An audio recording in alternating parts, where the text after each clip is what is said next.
During his walk, a man was not expecting that he will stumble upon anything. However, he was taken aback when he discovered that the stray animal he had taken in was not a puppy. When Audrey Musienko woke up on a cold winter morning, his first thought was to warm himself up through exercise. He wasn't in the mood for anything too strenuous, so he decided on a nice long walk. Fortunately, he lived in one of the more secluded areas of Siberia, and there was a forest behind his house. The man put on his boots, grabbed his thickest coat, and ventured outside. He followed a well-trodden path that many people had walked before him, and many more would follow after him. He frequented the woods often, and his journey was always the same. However, on this particular day, he decided to try something new. He took a left and followed a path he had never seen before. The trees in this area were wider, much taller, and allowed only a small amount of sunlight to shine through the leaves. It was during this walk that he stumbled upon an animal that was not a puppy, much to his surprise. Suddenly, Ander heard an unusual sound. Despite its faintness, he recognized it as a cry for help. He followed the sound and soon discovered the source. A baby animal curled up against a tree. It was a puppy, no more than a few weeks old, with its eyes closed. Ander couldn't fathom why anyone would abandon such a helpless creature in the middle of the forest. The sight broke his heart. He approached the shivering animal with outstretched arms and picked it up, holding it close in the hope that his gloved hands would provide some warmth for the poor pup. He had no time to think about anything else other than keeping the puppy safe. Ander rushed home, knowing that rescuing the abandoned puppy was one of the most important things he had ever done, guided by his gut feeling. Upon his arrival at his house, he wrapped the ice-cold puppy in blankets and hurried to turn on the heating and collect some water. After a few minutes under Ander's care, the puppy stopped shivering and it already appeared to be in a better state. Ander called the local vet and requested a checkup to ensure that the animal was healthy and happy. Despite knowing the puppy for only a few hours, Ander had already formed a bond and knew that they would become very close. He trusted his instincts and adopted the stray pup, naming it Aquila. Over the next few months, Aquila grew significantly, and Ander couldn't help but notice that his new pet had a big appetite. From the day they first met, Aquila's hunger only seemed to grow with time. Ander knew that young animals, particularly canines and other mammals, required a lot of nutrients and needed to feed regularly to maintain their energy and weight. Yet, Aquila's eating habits continued to surprise Ander. As Aquila grew bigger, his facial features sharpened while his body shape widened. One thing that began to gnaw at Ander's mind was Aquila's breed.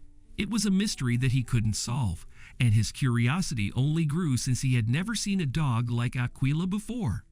Despite turning to his friends, who were dog owners, with his burning question, they had no clue and were just as confused as Ander. He even sent pictures and videos of Aquila at different stages, hoping that someone would have an answer, but his efforts were in vain.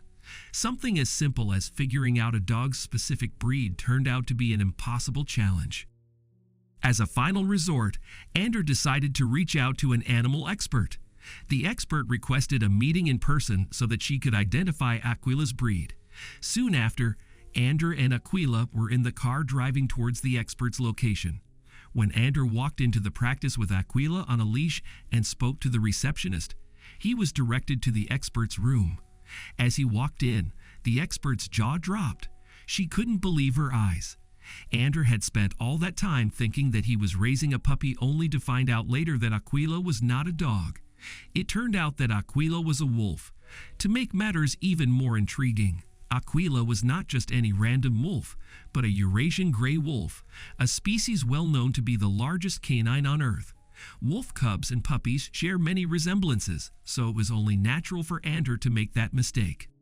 However, as Aquila grew older, it became increasingly undeniable that he was a gray wolf. The animal expert explained to Ander that the size difference was one of the key things to look out for. After finding out the true species of his dear pet, Ander had to take special care of Aquila's well-being. It turns out that many people find the idea of a tamed wolf intriguing.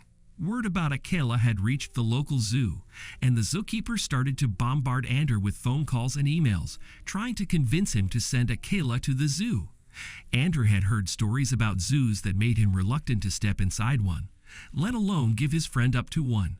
The alternative option was also unappealing. Many people encouraged Andrew to release Aquila back into the wild, some fearing for the safety of Andrew and his neighborhood. Andrew was unsure about this, since there was no guarantee that Aquila would be safe in the woods. He remembered the first day he met the wolf cub, and how helpless and vulnerable he had been. Andrew had made a promise to protect him, and he intended to keep it. Andre believed that leaving Aquila alone to fend for himself, despite arguments that it was the most ethical thing to do, was not the best choice. Aquila had already spent a significant amount of time with Andrew and had adapted to a new lifestyle, making it only logical to let the wolf stay with him. Andrew had already taken ownership of Aquila, and it didn't feel right to give him up. Initially, Andrew's family was hesitant about his decision to raise a wolf due to the potential dangers of interacting with wild animals, particularly wolves, who are often feared for their carnivorous hunger and brute strength. However, in the time that Andrew had gotten to know Aquila, the canine had never shown even a hint of aggressiveness towards any human, and Andrew felt there was nothing to be scared of. Aquila was just like a domesticated dog. Over a year and a half, Aquila and Andrew had become inseparable. Despite the judgments of others, Andrew chose to follow his heart. Eventually, his friends and family came to fully support his decision. Andrew was grateful that he had come across the young creature in the woods, and Aquila was equally grateful that someone had found him. To this day, they live together in Andrew's Siberian home as happy as can be. In fact, the relationship Andrew formed with Aquila inspired him to help other wild animals in need. Andrew created several wild animal bases across Russia where gray wolves can live safely. These bases have grown in popularity, and there are now a range of canines resting there, such as foxes and coyotes. Andrew's work has saved the lives of countless creatures. To further garner support for canines, Andrew turned to social media to share his experiences. With over 100,000 followers, Andrew has a successful Instagram account called Black Canadian Wolf. On a regular basis, his online fans are treated to countless pictures and videos of Aquila and other wild animals. The internet is the perfect platform for spreading awareness about the protection of canines. The story of Andrew and Aquila has touched the hearts of people all over the world, and I hope it has done the same for you. It would be great if you could leave a comment down below telling me about what you thought about the story. Remember to leave a like if you enjoyed it, subscribe to the channel for more videos like this one, and I hope to see you in another video. Take care.